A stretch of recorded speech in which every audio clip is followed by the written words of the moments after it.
Kanina nanonood ako ng vlog ni Atty. Trixie. Excited po talaga yung mga tao, yung mga followers niya, no? Bagamat meron pa siyang mahalagang topic na gustong i-discuss.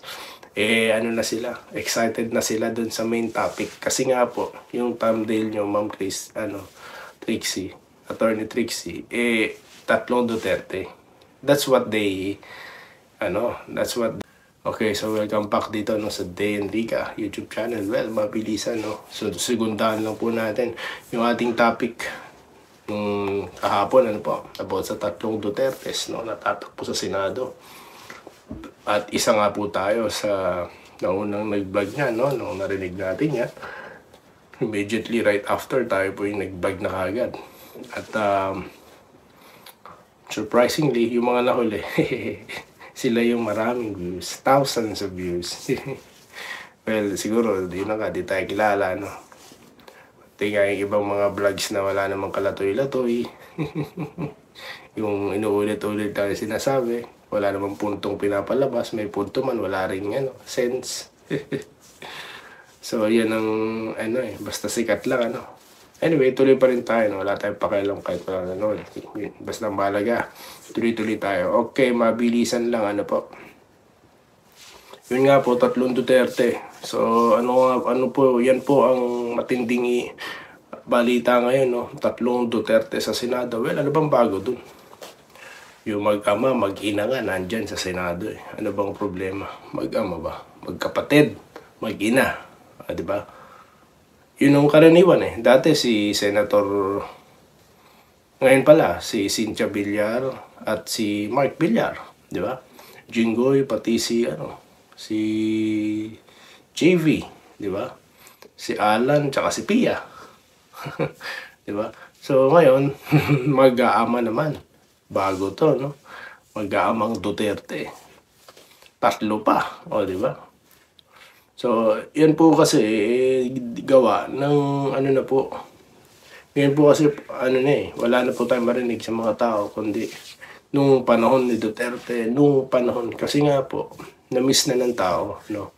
Ngayon kung isipin niyo, tagal pa po ng termino ni PBBM, pero marami nang naiinip, di ba? Hindi katulad ng panahon ni Pangulong Duterte. Kahit nasa kalagitnaan ng kaguluhan, pandemya, marami pong nagawa. No, yung talagang literal na nagawa. Ngayon, ano pong mga nagawa? Sige nga po, sa mga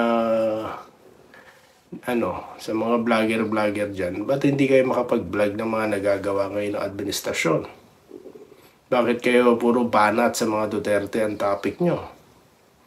Sino, ba yan? Yan ba ang kumpas? Babagay, wala na pong sense din makipagdalo sa mga ganyan dahil alam naman po natin, no, para sa akin, they're doing that for living, no. Kaya talo po kayo dyan, makipagtalo kayo sa mga yan. Para sa akin, yung tayo maglokohan. Lalataan naman. Not for just a vlog, just for a living. Diba? So yan po yung mga niyan. Kaya nga yung mga dating humihimod dati, yung mga dating tinatapik si Pangulong Duterte, ngayon iba na ang tabas ng mga dila. So ngayon, ganyan din, double time po ngayon dyan sa camera, para sa akin, obserbasyon ko, yung mga human rights, hindi pa kayo nagsasawa dyan. Mga human rights na naman, mga extrajudicial na naman na topic. Sa daming problema po ng bayan, yan ang mga tinatopic. So, para sa akin, double time yan para gibain ng mga Duterte. Pero isa lang, ang laman ng isip ng mga tao. Safe sila during time of Rodrigo Duterte kasi nga inaksyonan niya yung bagay na hindi na-aksyonan yung mga nakarang administrasyon.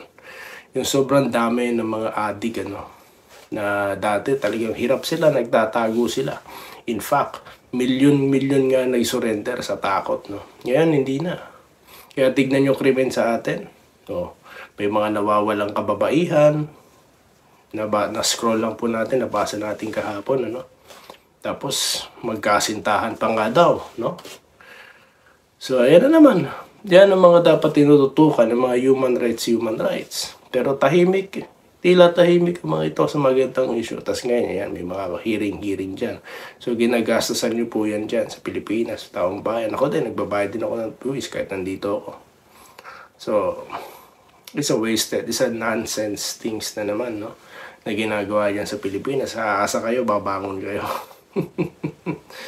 Kawawa po kayo, mga kababayan, ano po, sa mga politikong uhaw. Ngayon, ito po ngayong tatlong Duterte, yan po ang resulta ng lideratong natikman po natin ng anak ko po ang Pangulong Duterte, at inasam po natin na magpapatuloy po sana yan, no, sa pamumuno ni PBBM.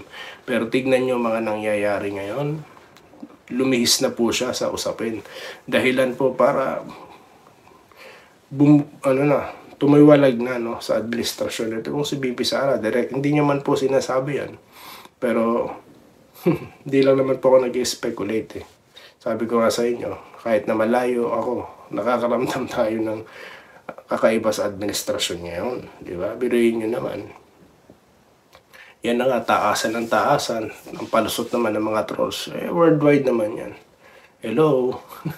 Punta kayo dito, pagkumparay mo yung presyo ng sibuyas. No? Nagulat ako, di nga ako makapaniwala. 600 to 800 daw. Kayo lang po sa Pilipinas may ganyang presyo.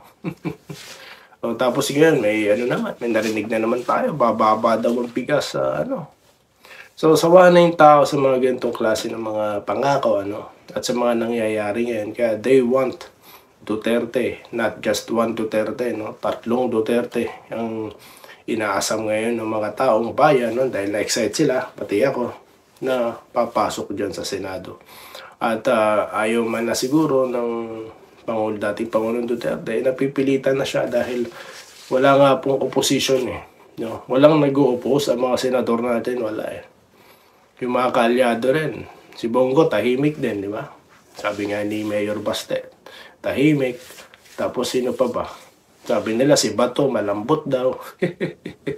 Yan yung mga narinig natin. Ay, sinasabi naman ng mga vlogger sa kabila, nagtatalo-talo daw ang mga DDS. Hindi.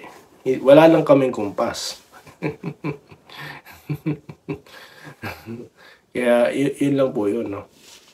So yun po, no? At sigurado namang mananalo yung tatlong Duterte na yan, Huwag lang ma-magic, no? Dahil alam naman natin kapag tignan na lang natin, basta yan na po. Yan na po ang matinding ngayon. Pinaghahandaan ang tatlong Duterte sa Senado. Well, sigurado magiging malakas po ang tinig na yan dahil tatlo nga po sila. Bagamat hindi pa po nagsasalita, no? Ito po si Congressman Paulo, no?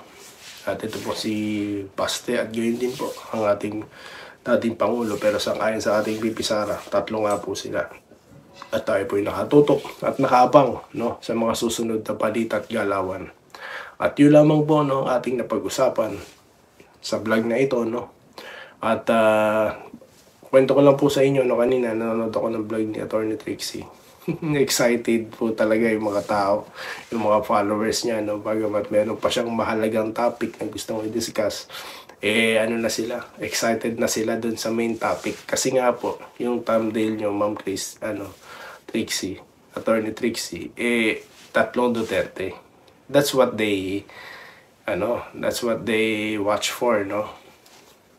Pero yun nga, mahalaga naman din yung tinatopic niyang una, no? Pero yun nga, that's how people is excited, no, about tatlong Duterte sa Senado. So yun lang po, at maraming salamat sa inyo lahat, at magkikita-kita pa po tayo sa mga susunod na content dito lamang po sa The Enrica YouTube channel. Muli, maraming salamat po sa inyong panonood.